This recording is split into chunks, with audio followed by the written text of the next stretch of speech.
And now for the keynote presentation of the day. My knowledge of Kerry goes back to 1982, I believe, when he and I sat across a cubicle from each other at Wink TV in Fort Myers, Florida, where he was yesterday morning doing a live shot. He did a live shot on the Western Coast yesterday morning at 8 a.m. 8:03, and he had a flight from Fort Lauderdale on the other side of the state at 11 a.m. He finished his live shot and I may be exaggerating, drove 120 miles an hour across the state and made his flight at 11 a.m. And the only thing I heard in between there in that whole thing was once he was on the plane, he texted me a picture that he was actually coming. It was very much in doubt until that moment. I often say that I taught Kerry everything he knows, but in reality, in the first 10 minutes we met, I taught him everything I knew, and then he continued to go build on that by talking to other people. And then he became an absolute nut about covering news and was picked up by the network 30 years ago, and he's been all over the world since then, from the Arctic to the Antarctic. Afghanistan, he was shot at in the first days of the war there. I think he called his wife and said he probably wasn't going to make it home. But he's got some peaceful stuff to do too, and that's what we're going to focus on today. But only after I show you. The reason I wanted Kerry to come is because he's lived quite a wild life, and I have a couple demos of that. By the way, the person who's going to come in from the frame is Jim Cantori from the Weather Channel.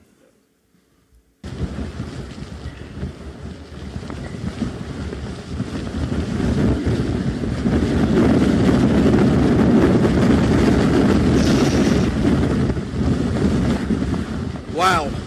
Thank you. Thank you.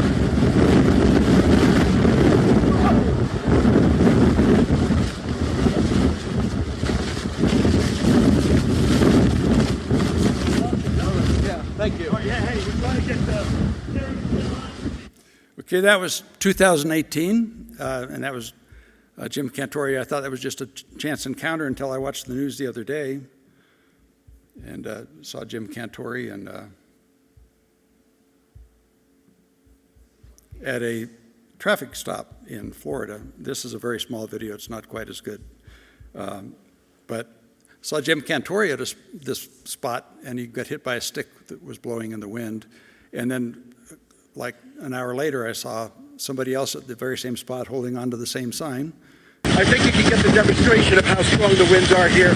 So I'm going to move in a moment, but I'm waiting for just the gust to quit just for a moment. We're still a little bit away from the eye wall. So if the winds are going to be up at around 150 miles an hour, my guess is that was about 110, maybe 115 miles per hour. Okay, that stop sign that bent there, that's just from the wind. I mean, it took the whole metal and just brought it down. Maybe in the background you can see a few tree limbs that are blowing. And bottom line is, we're seeing stronger and stronger winds, and there is more to come. There's no... So that was just last week, Thursday or Friday? Wednesday. But this talk is not about hurricanes. This talk is about wildlife, and Kerry does those stories all the time. Whenever he's not doing hard news, he gets to do the fun stuff. So we're going to play a lot of his work today, and I'm going to be his producer-director at the table playing the videos when he calls that out. Kerry Sanders.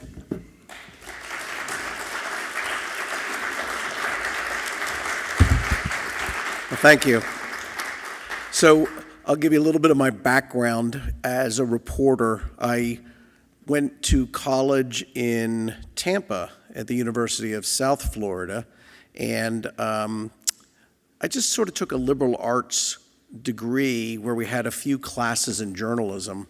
And I had always been interested in being the person who would be like, I'm originally from the Boston area, and like on the Boston Common, there'd be a crowd of people around something, and I'd always be the kid who wanted to crawl underneath and see what was going on, and just kind of like curious about everything. So when I was in college, I had finished high school in South America, in Peru, where my mother grew up, and I went back to Peru and just looked for a job at a radio station and worked at a radio station there doing a little bit of news. Then I came back, and then finally when I graduated, I moved back to New England up into the Boston area, and I got a job at a newspaper. So if anybody is a little bit older here and ever worked at a newspaper, I found it really isolating, and just, I was lonely working at a newspaper because you do it all yourself. And I saw what people did in television, and it was like this whole team effort where people got together.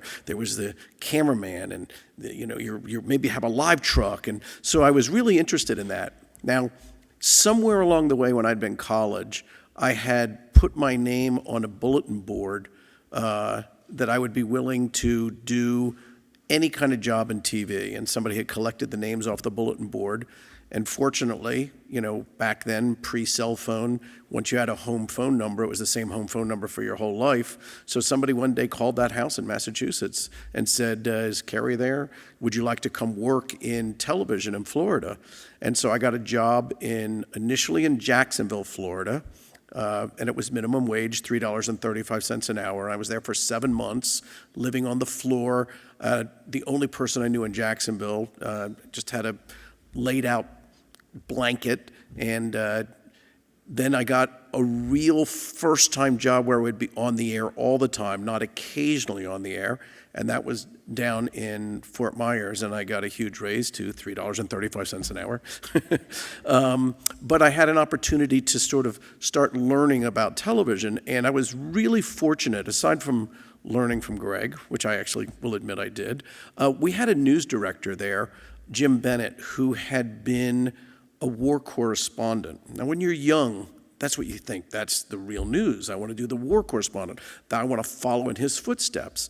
And Jim had worked for both NBC and ABC, and he had actually, somebody did some research, he had filed more stories from Vietnam than any other single correspondent. He just spent a good portion of his life there.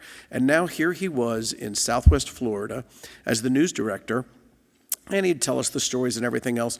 But I would notice, in my desire to always be the lead story, that what Jim Bennett seemed to value most was that last story in the show about the manatee, about the dolphins.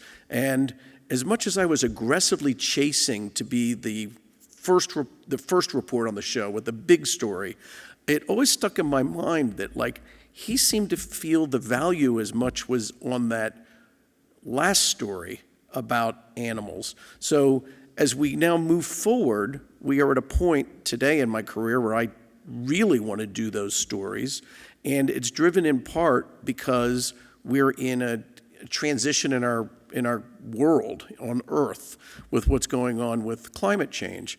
And it was hard for a long time to get these kind of stories on, but back in the 1900s, there were folks who would take a pickaxe and they would go in England, and they would go down into the mines, and while they were there, they had a canary, and if the canary fell over dead from the gas, they knew to get out. And that's where our the term we use now, canary in the coal mine. It tells us what's going on. So with each individual story that I try to present on the Today Show, on NBC Nightly News, some stories go on a show that I'm very proud to be part of, which is called Nightly News Kids Edition. When we have these individual stories, I think they reflect what's going on in many cases with our change in climate. Sometimes it's incremental. Sometimes there is tenuous connections. But collectively, when we present these stories, it gives people a sense of what is changing and how that change is kind of demonstrated in what we can connect to. The other part is that the story has to be engaging. Somebody has to feel that they want to be part of it. So I try to take people along on an adventure. We played earlier the Mutual of Omaha's Wild Kingdom, and it's been a long time since I watched that, but clearly in the back of my mind, that sense of adventure is included in what I do and probably taken from there. I mean, television news probably hasn't changed that much other than the speed and the time that I have to chase these stories and get them together. So I will work with a team. I will have a producer, I'll have a cameraman, and often we'll have a sound man. And then there is the editor who puts it together. So all the footage is gathered. The producer and I discuss what we have. I try to look at all the footage before I write. As much as I watch the cameraman working, I still want to, and it's a weird thing when you've been doing this for a long time, I can watch the cameraman shooting and I know what he's getting. I can tell just by looking at him if he's in tight, if he's in wide, all that kind of stuff. But I still try to look at all the footage, listen to the sound, try to kind of get a sense in my mind, and I'm always, envisioning, in my sense, the movie that we're going to put together. And then I write it out with time codes and everything else, and you share it with the producer who makes whatever changes they want to make. And then we have a senior producer who looks at it with what other changes they make. And the reason we do it this way is because we're so close to the story, we can sometimes assume that people know things that they don't know. And we just wrote it in there as if they should know it. And somebody in New York who's far removed from it as a senior producer goes, I don't get this. What about this? And then we kind of put it all together. And the editor sits down, takes all the footage, and puts together some of the compelling images that we have to tell the story. So what's the first one we have on here? The panther. Okay, so Florida, just kind of... Interestingly, we have the Florida panther story. So there's a couple of animals that I've been too close to. One of them is a Florida panther that somebody had, and they thought it was going to be contained, and it took a swipe at me. It still had its claws. Fortunately, I don't know how this happened. It missed my hand. We were holding a little microphone out, and it took the microphone out of my hand. So I'm lucky I don't have a scar here. I've had a Burmese python, which we have lots of in the Florida Everglades, when we were doing a story where it wrapped itself around me and then would not release. And another one that kind of lunged out at me. They don't have a venomous bite, but it would still hurt. I was in Belize where I did a story and a tapir came up and stuck itself right into my crotch. It scared me to death, but probably the moment that I did not expect. And you should never turn your back on an animal. We were in California working on a story about rhinos and the danger of what they're facing. And the rhino was in a very secure pen with incredibly thick fence.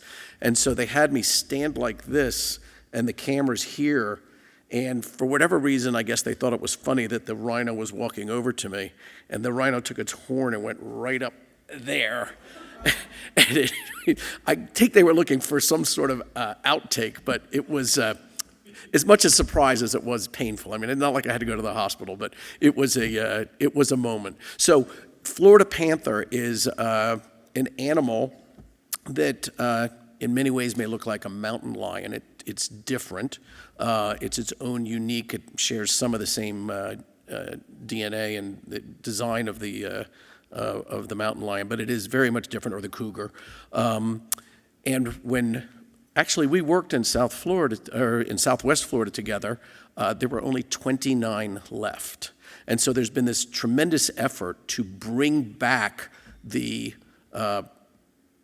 Florida panther in a state where the growth is phenomenal. And so where they live, it's hard. They can't live in an urban area. They need to have the wildlife. So let's take a look at the story here, and then we'll come back and ask some questions, and we'll move on.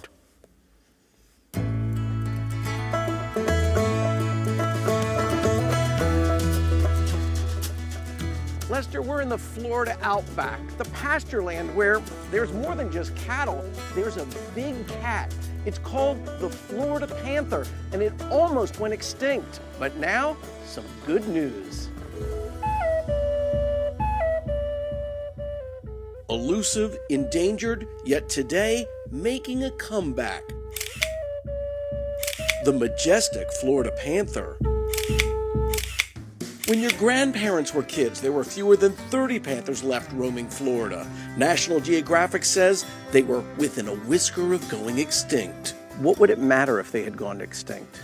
The panther is part of the ecosystem here. It's part of native Florida, part of natural Florida, and it's a bit like a bicycle. If you've got a bicycle with spokes in it and you take out one spoke, your wheel might still work. As you continue to pull those spokes out, you're not going to be able to ride your bike straight anymore. And so as we lose species, we are weakening our system. After crossbreeding panthers with their close cousins, western state mountain lions, it's estimated today there may be as many as 200 Florida panthers. But spotting one, as happened to a tourist with a cell phone in hand, is as rare as winning the lottery. Oh my God. Florida panthers are large, tan cats. They have a crooked tail and a unique patch of fur on their back. Florida panthers are typically about 6 to 7 feet long. The males grow bigger than the females. Did you know Florida panthers cannot roar? Experts say they purr, hiss, snarl, growl, and yowl to communicate. Florida panthers spend most of their time hidden in areas like this, which is why it would take National Geographic photographer Carlton Ward Jr. 5 years to capture photographs like these. So where are we? We're at Corkscrew Swamp in the Florida Everglades. And why this funny-looking vehicle? This is a swamp buggy, and we might need it for really deep water. Carlton begins his journey to find panthers on the swamp buggy, but soon he's on foot. With help, Carlton set a camera trap that automatically takes pictures when something breaks the infrared beam, like a hungry panther at night hunting for food with her cubs. The picture that is in National Geographic magazine was from right here. Right here. And that took 2 years of camera trapping in this spot to get that moment. Carlton's photos remind us wild animals need areas to roam, but when a housing development pops up, it can cut the panther off from the wilderness on either side. The solution is called a wildlife corridor. Just as is the case with us humans, one of the greatest danger to panthers is crossing the road. It's why along the known routes they travel, they built high fences to channel them. So, as is the case here, they'll go under the highway. I walked past that camera trap under the bridge. It photographed me. It also took pictures of panthers taking this safe route. Sometimes the green spaces are the vast pasture lands where cattle graze. So why do you care about keeping this corridor for a panther? Well, we all care about the wildlife that's on our ranches, the bears, the panthers, everything. It's just about conserving the land for everything. And that's where Carlton says you come in. Kids can't vote, but what can they do? Get outside and experience these places. Paddle a river, hike a trail. So get out there with a camera phone or just your eyes, and maybe you'll spot something rare. If all goes as biologists hope, by the time today's kids are adults, spotting a Florida panther in the wild won't be uncommon. Lester? Is for our kids show. So you can hear in the way we present it, it's taken down to a lower level. But interestingly, I find that when parents watch this with their children, they seem to enjoy finding that we're presenting it at that level because adults are also learning something. And that wildlife corridor is it's really the back way into telling the story through the panther of how important that wildlife corridor is. I think I heard somebody earlier talking about Colorado being a state where people always remember, now that they're here, they want it to stay the way it is, not the way it's changing because of the growth. And Florida has the exact same thing we have this just tremendous growth. And as things change, it not only impacts the lives that we live, but the animals. And the reflection of a successful story is, I think, compelling because we watch so much that tells us that the world is coming to an end, that we're responsible, we're screwing everything up. So when there are moments where we can show where something that people have done has been successful, it actually, I think, it's useful. Because otherwise we can all feel desperate that nothing good is taking place. And the challenge is to I mean, that really came with Carlton Ward. I've known him for a long time, and we talked about, just doing something on the Panthers, and I felt like we needed to have something in there that was reflective of something more than just the numbers. And the graphics, I mean, my favorite part of the story, oddly, is the simple explanation of if you take this animal out, like the spokes on a wheel, how everything falls apart. That says so much to what is going on in our world, to understand why something like this is important, because otherwise you can say to yourself, okay, so the animal disappears. I don't care. What's a panther ever done for me? But when you sort of see the picture of how all these pieces fit together, I think it's compelling. So we'll do this with a question or two, and then we'll move on to the next one, because each story will be a little unique and different. If you're wondering, we shot that story in one day. We started on the east coast of Florida and went over to the west coast, which was about a 3-hour drive, and then we went way north. And so that day started at around 4:30 in the morning, and I think we got home at around 8 or it might have been 9:30. I can't exactly remember, but it was a very, very long day. The cameramen I work with, I heard earlier the term in local news, they call them photographers. At the network, we call them cameramen. There's guaranteed lunch breaks. Everybody's in the union. Everybody has to make sure that they are getting what they need. So it makes for a very complication of trying to do animal stories. In this particular case, the footage of getting the footage of a panther in Florida, as you saw, can take a lifetime. And so it's not like we knew we were going to go out and get footage of panthers. We talked to people who had the camera traps. We talked to, obviously, Carlton Ward had these amazing pictures. He had the National Geographic spread. And just one of the things he pointed out, which we did a couple different stories. That one was for the kids. One of the things I really liked what he told me is because he's been around the world chasing animals in Africa and everywhere else. And it's so important to remember that there is so much going on in our own backyard that you don't need to go to Africa to save, a bongo when something like this needs attention, and you can draw attention to this just as much as something halfway around the world. So any questions about the Florida Panther story? Yes. I knew how to ride a horse from when I was a kid. So, although I learned to ride English, so I was in a Western saddle. But yeah, it's funny, all the things in life that come together at the last minute when you're doing news. I learned to scuba dive. I've done many stories scuba diving.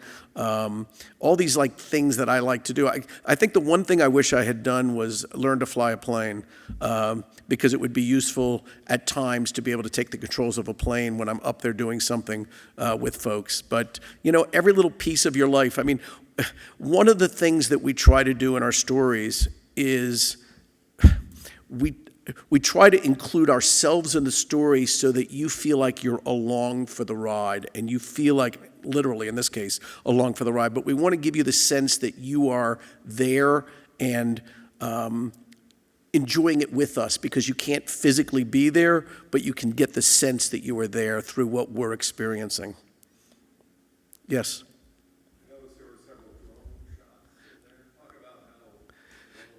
Yeah, drones have changed.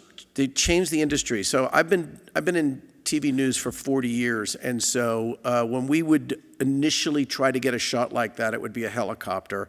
And I can remember costs of helicopters being $1,200 an hour and probably go down to $700 an hour.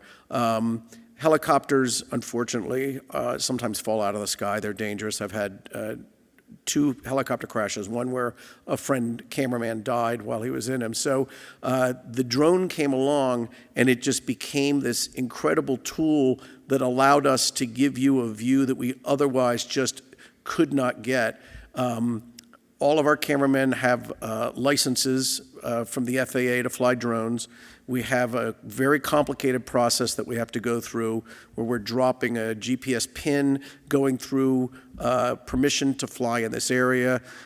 In that case, we're out in the middle of nowhere, so it didn't take that hard to get the drone permission to fly.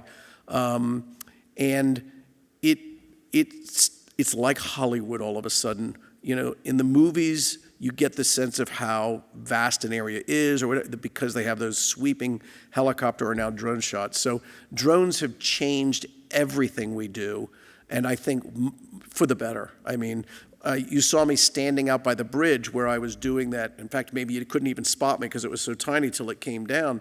But having the drone come in on me and you see the bridge behind me and everything, you really get a full sense of what we're talking about. Now, one of the challenges with drones is it's not recording my audio. So what we do is we have the drone go out, we have an audio engineer, a sound man, and I'm wearing a microphone, and I'm going into his audio bag, and they're recording it on a chip. So it's hard to get the lip match. And so we stand there with the drone, and we go like this. And that clap becomes the sync of the sound and the shot to then put it together, which is great when you have like a story like this, which is a feature, and it's very easy. I was just in the hurricane zone after the fact. We went out in a boat, got to a little sand spit that was created after the hurricane, and we were trying to show how the bridge was gone to Sanibel, the causeway was gone, and I'm standing on the sand spit, and over here are the areas where the cables are for the landlines and everything else. And so we did the clap and everything else. It was hard at the last minute to get it all matched up. It worked out, but there's a lot of challenges on deadline with the drone. But, you know, anybody who is into eventually becoming a storyteller with video, I strongly encourage you to take the course and get the FAA license to fly. I took the course, and at the last minute decided not to take the test because I don't want to encroach on the territory of a cameraman. That's their job, not my job, and just to be sensitive to what their responsibilities are.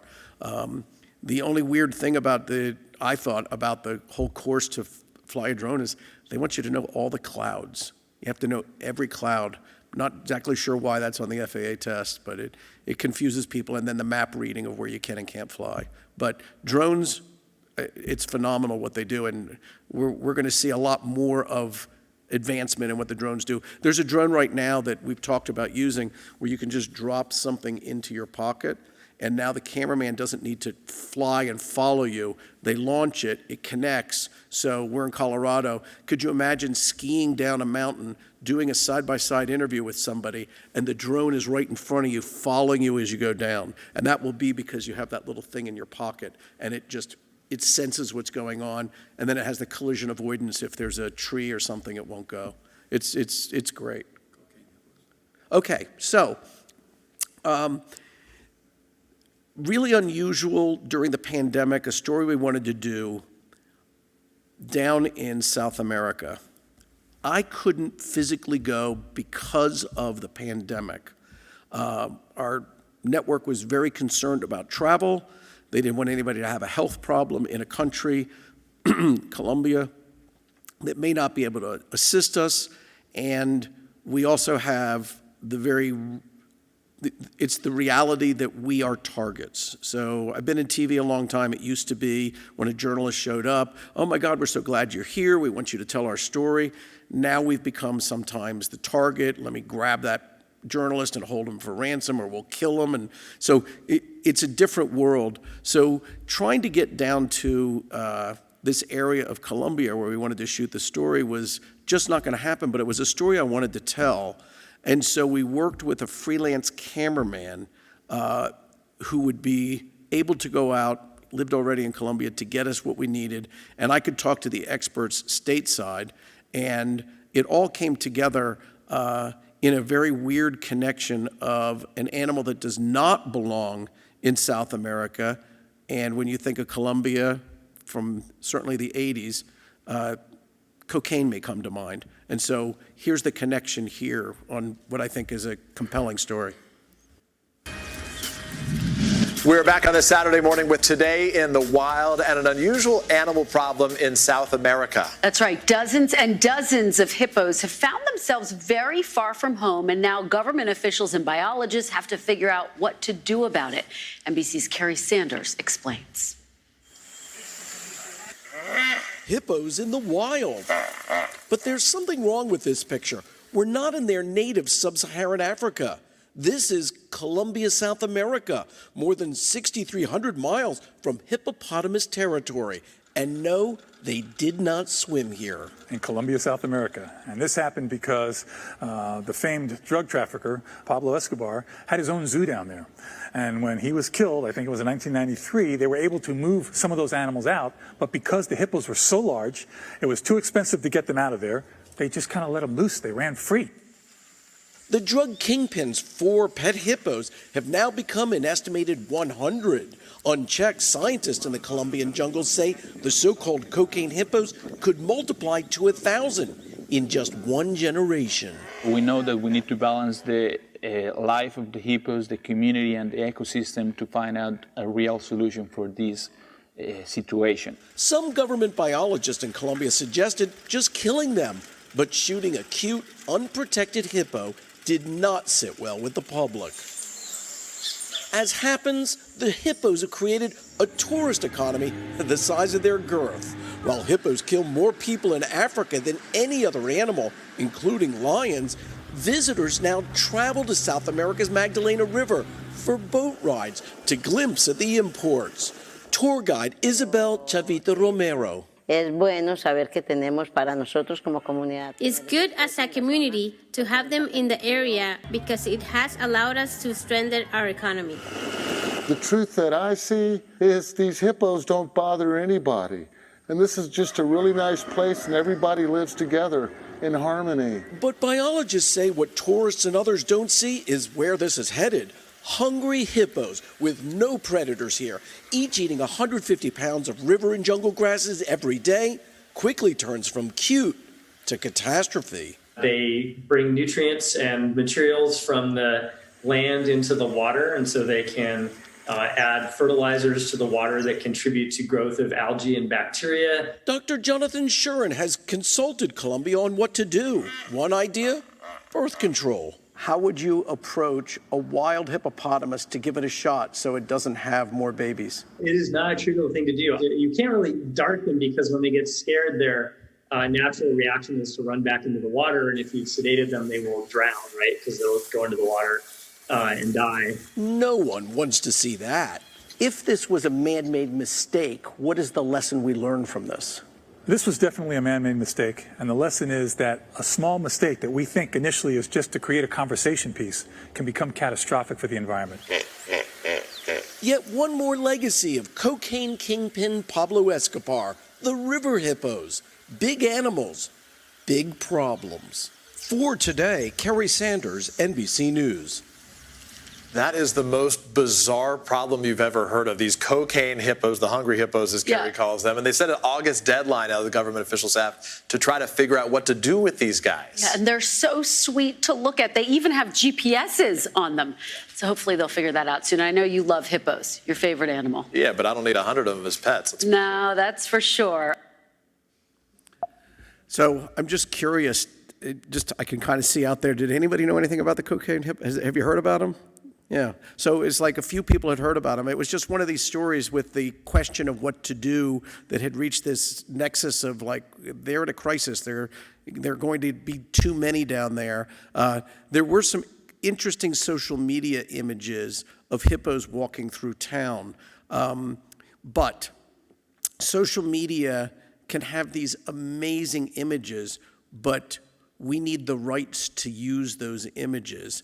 And when I tell you it's hard in the United States sometimes to track somebody who posted something on social media, it's next to impossible to track the person who owns the image in a small village on the side of the river there to get permission to do it. But social media has opened up so much opportunity for us to tell stories.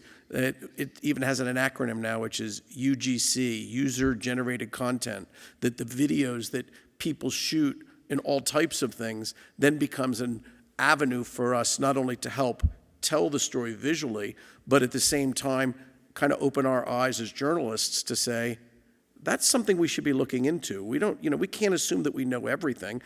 We are constantly listening, trying to hear what people tell us. I mean, Ron McGill, some of you may know him. I mean, he's a very noted wildlife photographer.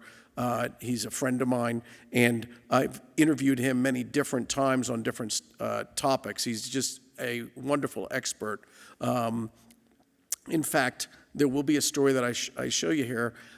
They asked me to do a story about climate change, and I called up Ron and I go, we need something that is reflective of climate change in a specific animal.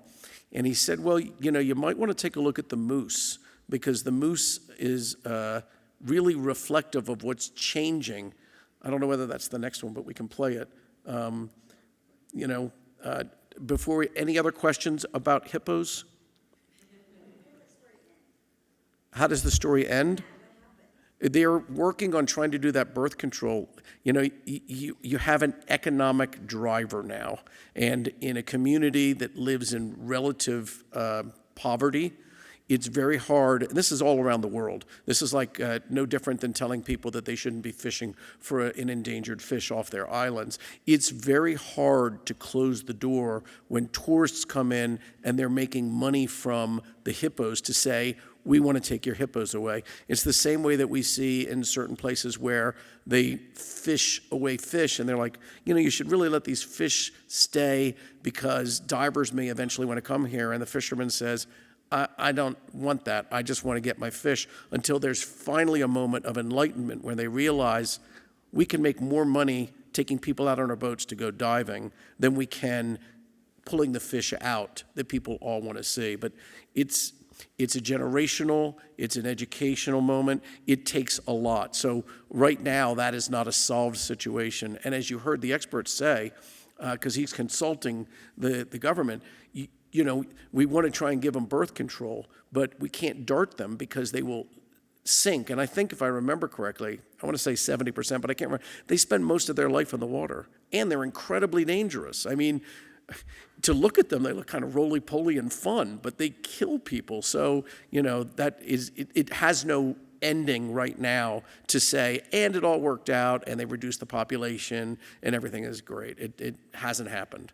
And that happens with so many of these situations where an animal is introduced, or even a plant is introduced, where everything goes out of whack and it's very hard to fix. I mean, Florida, you guys have all seen the story about the iguanas in Florida, and the pythons, actually the same thing. I mean, it's introduced and then you can't fix the problem. I mean, once it gets out, for the cat out of the bag, there's nothing that you can do.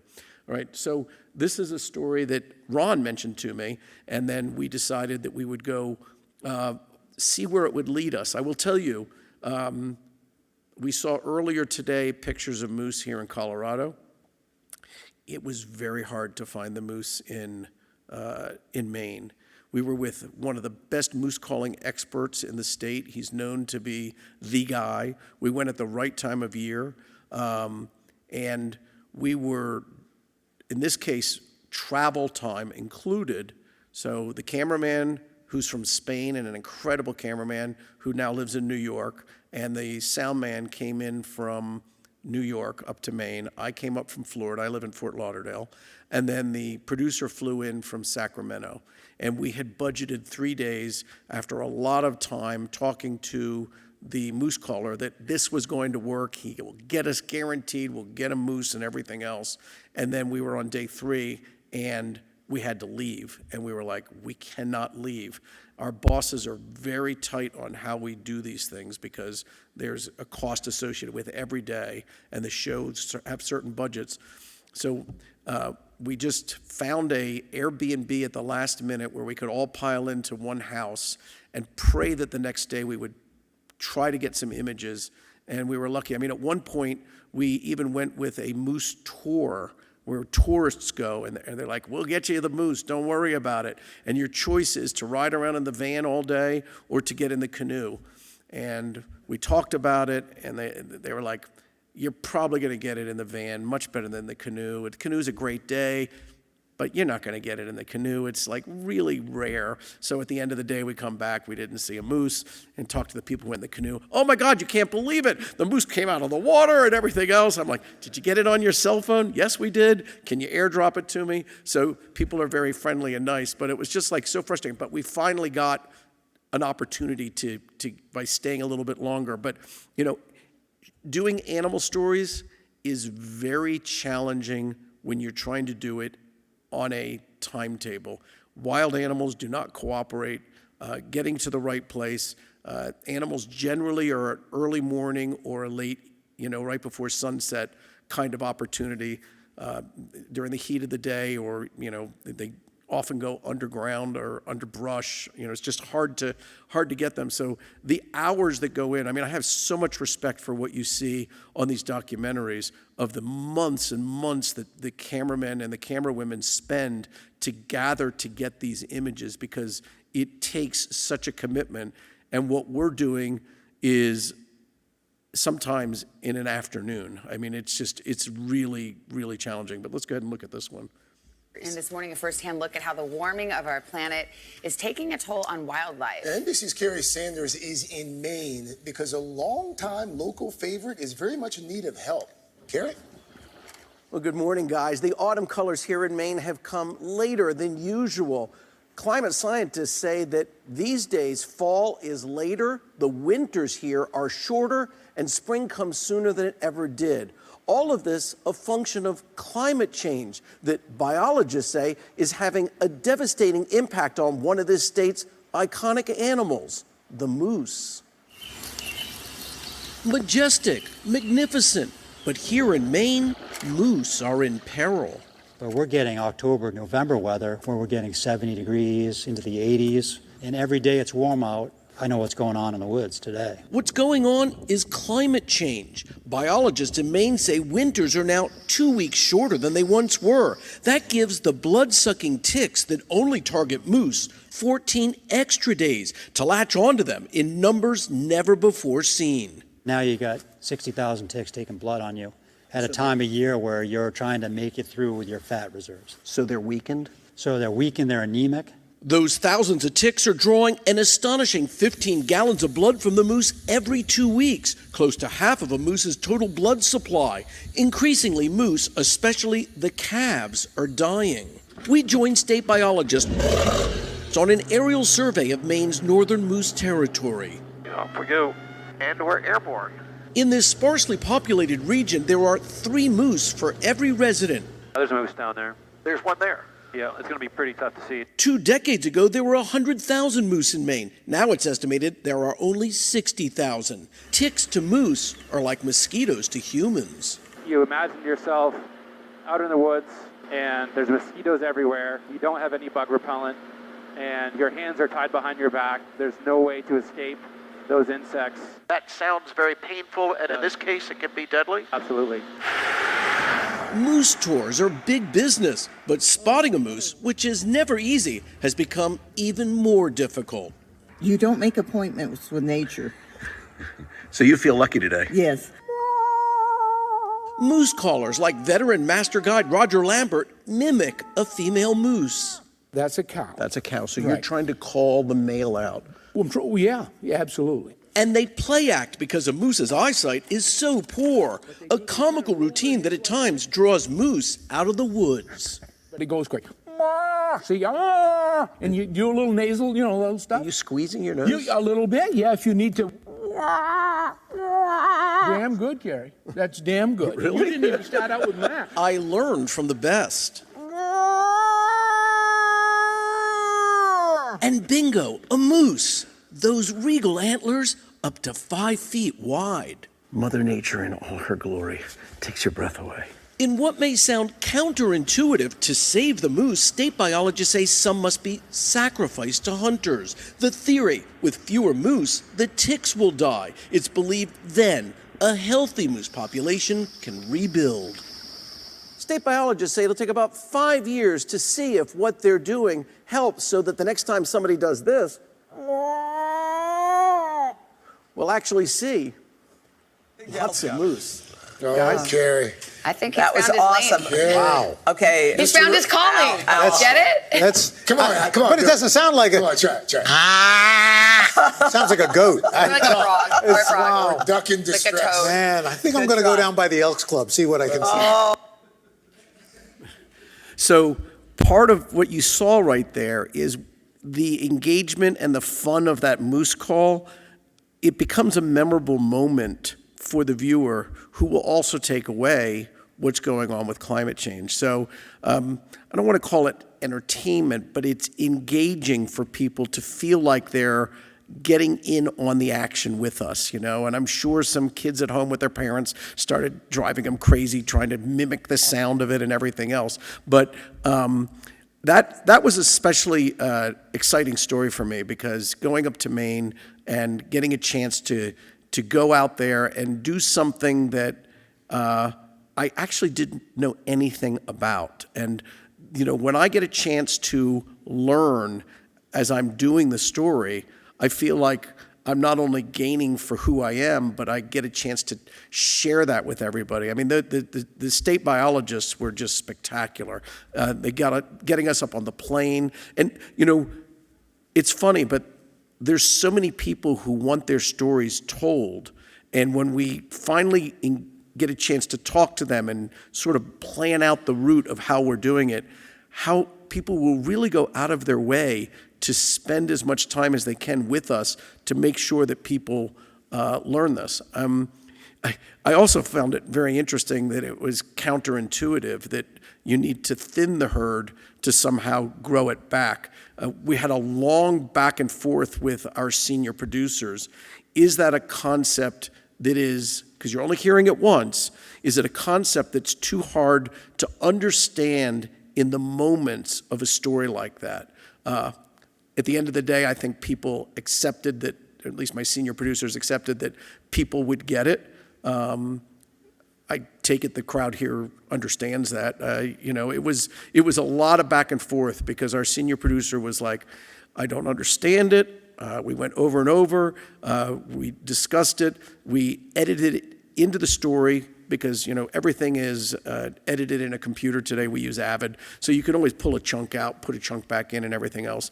And at the end of the day, I'm glad it was there because I thought it was important for people to understand. And also just to see that, the winter comes later and just that short period of a later winter and an earlier spring, how all those ticks can get on there. The other thing that we had a big debate about in terms of putting that story together is what images can we show? This is a morning show. What images can we show of those, those insects, those ticks? Because you're eating your breakfast. I mean, it can be disgusting to watch certain things on TV at that hour, and we don't want to turn viewers off. So, needless to say, we had many, many more images from the state biologists that we did not use. And we did not actually spend time to explain that tight shot where they're going through with, I think, like a pen and they're pulling apart the hair. That was a dead moose. It had already died from the ticks. There's no reason to mention that. We established the fact that it's weakening them. It's causing the problems. But the telling of that story, again, I say, is exciting for me because it was just fun being out there in the middle of nowhere in way upstate Maine. And I think I told you guys at some point I lived in New England and Massachusetts. This is a part of the Maine that I had never been to. I mean, it was, we're getting on our way up to Canada. What do we have on there next? The producer that I worked with on that story, Beta Ryan, and she's based in Sacramento, said to me, this is very far removed, just happens to be a Maine again. She said, we should do a story about puffins. And I was like, okay, what's the story? She says it's very reflective of what's going on with climate change. And so we did a bunch of research. We talked to Audubon. I'm not sure, we did 3 versions of this story. She tracked down a guy from the 1970s who's really responsible for saving the puffins off the coast of the United States. I don't think he's in this particular story, but we arranged to go, well, Beta arranged, I went along, to get us out to the research area on a protected island where puffins are challenged, but also, again, as I mentioned, there can be ups and downs, and we happen to be coming off a down and seeing an up. Science is never clearly one or the other. I mean, there can be moments where things are down and then another year where things are bouncing back, and it takes data over decades to really see a trend line, especially when it comes to climate change. But there's some very specific things that have happened with puffins concerning the food that they eat and the temperature of the water in and around these islands where the puffins are. I mean, most people think of puffins probably of Iceland or maybe up in Canada, but there are some off the coast of Maine.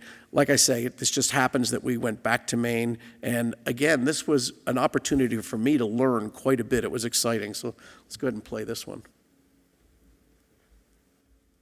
This morning, a comeback story in the making. Yeah, last year things were not looking very good for puffins, but the Atlantic puffin you see right here appears to be making a triumphant return. Great news. NBC's Kerry Sanders visited one of the 5 islands off the coast of Maine where you'll find puffin colonies, and he joins us now from Sandy Point State Park in Maryland with the details. This is good news, Kerry. It is. Good morning, guys. Look, we're here. This is a popular place for bird watchers to come to see the coastal birds. But indeed, this is a story about Mother Nature overcoming changes to the climate. So we're talking about the puffin, that iconic bird, which, is on hats, makes for little popular toys, and of course is even sold on shirts. But in real life, they've been having a little bit of a struggle, especially last year. But this year, they appear to be making a comeback, in part because of some protected islands off the coast of Maine where they are thriving. The Atlantic puffin, one of nature's rare and beloved species. And to get this close up to these remarkable seabirds in the state of Maine first requires an adventure. Our journey begins with Don Lyons, who runs Audubon's Puffin Project. It's a bumpy 8 miles east into the Gulf of Maine to eastern Egg Rock Island, the southernmost puffin nesting grounds. Push off, here we go. So I can smell that this is Bird Island. Once on the island, we're greeted with nature's chaos. So this is incredibly active here. What are we seeing? We have common terns and Arctic terns. Terns and other seabirds share the island with the nesting puffins that we've come to see. We're seeing adult puffins. Adult puffins. It's hard to look away. I don't know whether it's just me. I look at a puffin and I kind of want to giggle. I mean, it looks like it's a toucan and maybe a penguin. It is not just you. Almost everyone finds puffins adorable, really intriguing, fascinating. Even me, I'm a data-driven scientist, but I love looking at puffins. 3 months in, 4 research biologists have camped here with a laser focus on the puffins that are now prospering. Okay, if I join you? From the blinds where biologists observe feeding patterns, a slight shift this year over last year. It was a big worry. A prolonged heat wave here had warmed the ocean, so when adult puffins fed their chicks, they hunted fish not usually found in these cold northern waters. The butterfish. When puffins bring back butterfish, the chicks can't swallow that down very easily. Because they're so big and they're so round.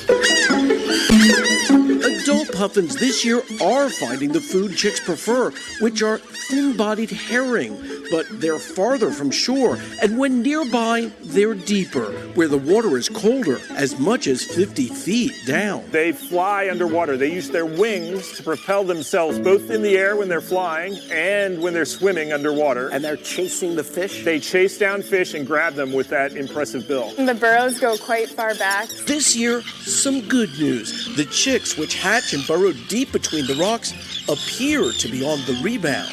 What do we have here? This is actually a baby puffling.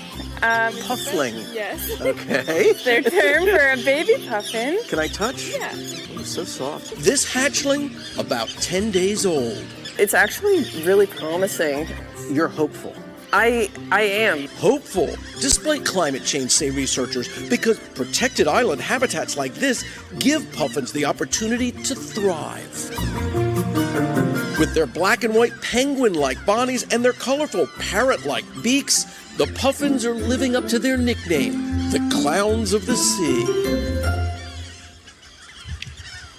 Biologists estimate there's about 2,600 Atlantic puffins on those 5 islands off the coast of Maine. And so that is why Maine has them listed as a threatened species. But the good news again here is they appear to make a comeback. And I think collectively we can all say, "Aww." Yeah. I like the clowns of the sea. That's super cute. That was All great. right. Thank you, Kerry. Thanks, Kerry. So when we shot that story, we obviously had some backup help from the folks at Audubon who had collected some footage that they shared with us. But what was kind of a moment for me is there's the blinds all over the island. And so the cameraman went into one, I went into another, the producer went into another. And I went into the blind, and when I got into the blind, it was so close to the rocks and the water that as I went in, they all took off. And I was like, oh, God, well, I don't know what I'm going to do. I'm just sitting here. And I looked down at my phone, and I was just going through a few things in my phone. And when I looked back up, I was surrounded by puffins, and I just couldn't believe they were right there. And so part of the video that you saw in that story was just my iPhone 13 that I held up. I shot in 4K. I hit record, and I just held it like this. I thought at one point, maybe I can get a puffin flying. Man, they fly fast. It's really hard to get a puffin flying. So as much as we broadcast in HD, it's not the 4K HD that you think of. It's 1080i. And so I held my camera there and recorded the birds flying back and forth. And when you saw that shot of the bird, slowed-mo and stuff, that was off my phone where we had put it into, in this case, I put it in an Apple computer with Final Cut Pro, zoomed in on it, and then just followed it along with the Final Cut Pro program on the bird so you could get that really cool shot. I was really happy the way that came out. The other thing that you don't see in the background is our station in Boston had been planning to do a similar story. So why make these folks go through it twice? So we had the team from Boston, which was just a cameraman and a reporter, and then we had me, cameraman, soundman, and producer. We all had to move around on that boat a lot to make sure that you didn't see them in the shots, but we all shot the story and then shared each other's video back and forth. So, for instance, the Boston station got the underwater shot for us and shared it with us. We wanted so desperately to get a shot of the puffin swimming underwater with its wings to get at the fish. And Audubon said that they have never seen that image. So in our afternoon, it's not going to happen. And it was just sort of, I think, again, a hopeful story, an interesting story, but at the same time reflective of problems. I mean, this will be up and down, up and down. And getting a chance to get out there and share that story. NBC, thankfully, has a pretty strong commitment to doing these types of stories. You don't see this on a regular basis on much network television. You just don't. You might see it on your local news. We saw what the team that was in here earlier today showed us what they're doing. But I feel very fortunate to be at NBC that has this commitment, because I've been at NBC at a time when there wasn't a lot of interest in this sort of stuff. And I think it's also a sign of a younger generation that is more aware of what's going on in our world and wants to know more about that. The challenge for us is we need to have a news aspect to the story. It can't be just look at the cute emu or something like that. It has to have kind of a news reason that we're doing the story. So does anybody have any questions now that you've seen the puffin story about how we got it or how it all came together? Yes. Yes.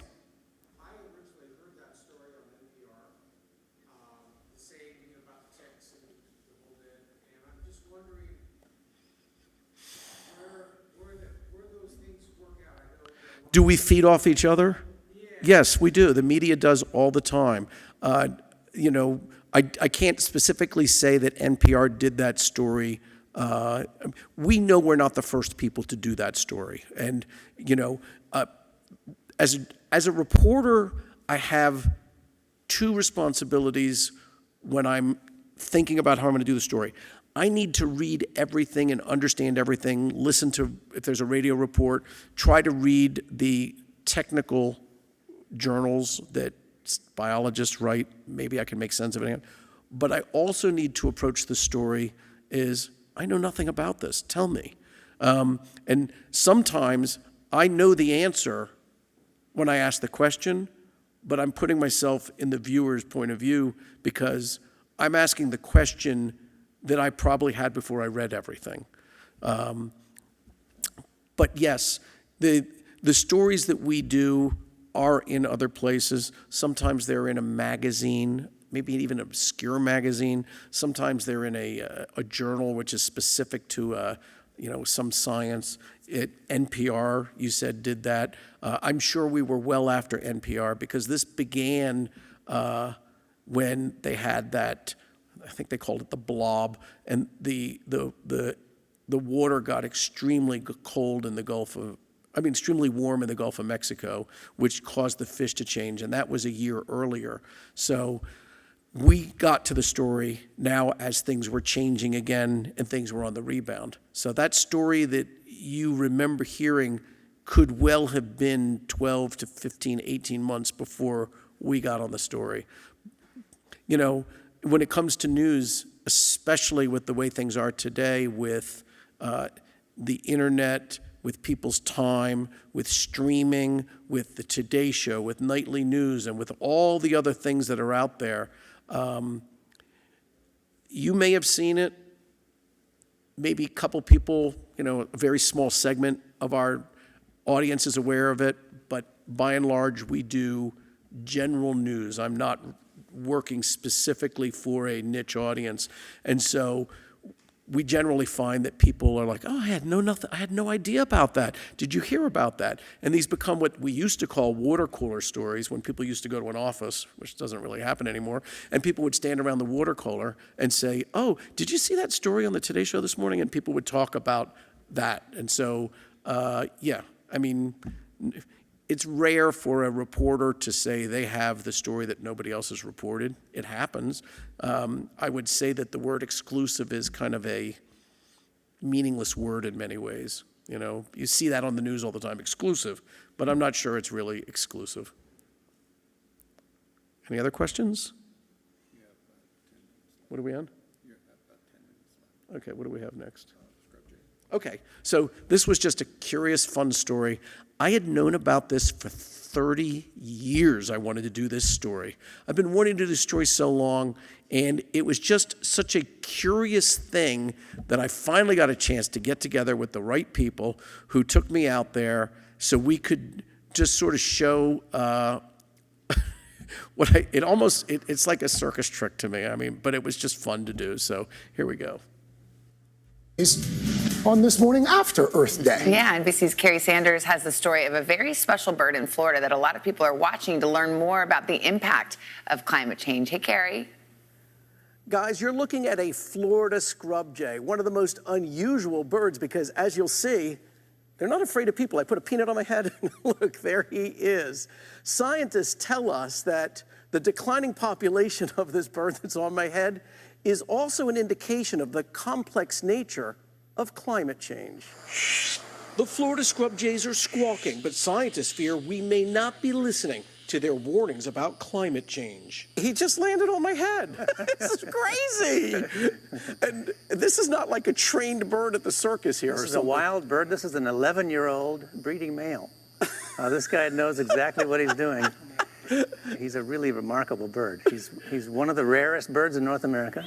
150,000 scrub jays once called Florida home. Today, Cornell University ornithologist John Fitzpatrick says there may be as few as 3,500. If this bird disappears, why should we care, other than the fact that this is hilarious? If this bird disappears, it's because we've destroyed an entire ecosystem. And that's what endangered species are about. The endangered species are about telling us of a whole system that we want to protect. Their home is fast disappearing because increasingly king tides driven by climate change are forcing us to move inland to higher, drier ground. We are now competing for the same inland areas where the scrub jays live. That's a huge effect of climate change, is that they're coming in from the coasts. What's happening even right now, the realization that the coastal zone is getting inundated with the tides. People are moving into the inland. And where are they going to move in Florida that's safest of all? 100 feet above sea level here. We're on 400 feet thick pile of sand here, old sand dunes. We joined Dr. Fitzpatrick on 20,000 protected acres at Archbold Station near Florida's Lake Okeechobee. Recently tracking the jays with a thread-thin antenna, the data shows the jays stay in a 400-yard radius, which is why when the complex impacts of climate change take their habitat, their numbers dwindle. That's the nest right there. She's going to come back down and show you where it is. Only about 30% of Florida scrub jay eggs that hatch survive predators, like snakes. They're so tiny, I'm not even sure I could tell it was a bird. You ever heard the phrase naked as a jaybird? That's where it comes from, because it's so true. You can barely tell it's a bird. Yeah. There was a time coal miners took birds underground to detect deadly poisonous air. Is this any kind of canary in our coal mine? Absolutely. All of these birds, especially the ones that are so dependent on specific kinds of habitats, they are telling us of the things that we're doing right and all the things that we're doing wrong. Biologists say they never expected the Florida scrub jay to become the poster child for Earth's problems, but if this unusual picture helps, they'll take it as a win. Guys? Wow. Right on Impressive cue. you can keep the bird on the head that long. Yeah. A lot of peanuts in the pocket for that. He's really trained Kerry well. Kerry, thank you. So you've seen in a couple of the stories, we have to have a reason that people want to enjoy what they're watching while at the same time taking away some information. So, there are many different animals that we can take a look at and talk to biologists and scientists and ask them what we might see as reflective of these changes. And as I said at the beginning, these incremental stories build. If you're a regular viewer and you see these things, you begin to recognize that things are changing, sometimes not so good, sometimes really bad, sometimes slightly coming back. But we want to make sure that you're feeling kind of like part of it, because you can do a very dry story and you won't really get people to come along with you and really want to pay attention. And, our goal is to make sure that people are learning something and maybe, again, this is morning television, feel like they have a little bit of fun with that. But that's a story I've been wanting to do for a very long time. Now, what I didn't know was that we had seen such a dramatic change in the population. So when I had a chance to talk to he's from Cornell University, and many of you may know that's ornithology central at Cornell. He was like, oh, I've got all this data. We've been doing this research. Let me share it with you. And I was like, oh, we have a very good reason to want to take a look at this. And I asked him, I'm like, so we get there. I know that this happens, but what are the chances it will happen? We're on camera. He goes, come on up here. It's going to happen. Don't worry about it. Just put a peanut on your head or something. They're going to land on your head. And he goes, sometimes I'm just driving along and they land on my head. And sure enough, that was the case. Because again, we work on an expectation that we will shoot that story in one day and not spend days upon days on a story. So I think that was about 2.5, 3 hours north of where we are in South Florida, maybe 3.5 from Miami, where the cameraman lives. And we spent the day there shooting that story. You asked about the drone. You saw the drone shots that kind of gives you the expanse, riding along in the truck, and just kind of like trying to have an adventure, have a little bit of smile and fun, but also leave the viewer with, I didn't know that. That's interesting.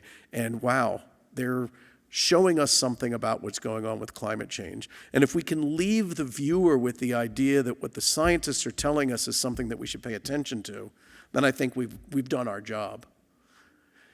Anybody ever had a bird land on their head? It did peck, by the way, at one point, and it hurt. Yes? Oh, you have? Was it one of those? I'm sure many people here have had the bird drop something on them. All right. Sure, we'll end with this last one. This is an invasive species. As you all may know, in Florida we have them. In this particular case, there's the Burmese python. It likely, I mean, the scientists can't say for 100%, but it's likely that this was somebody's pet that was released into the Everglades and then multiplied. The climate is just perfect for the Burmese python.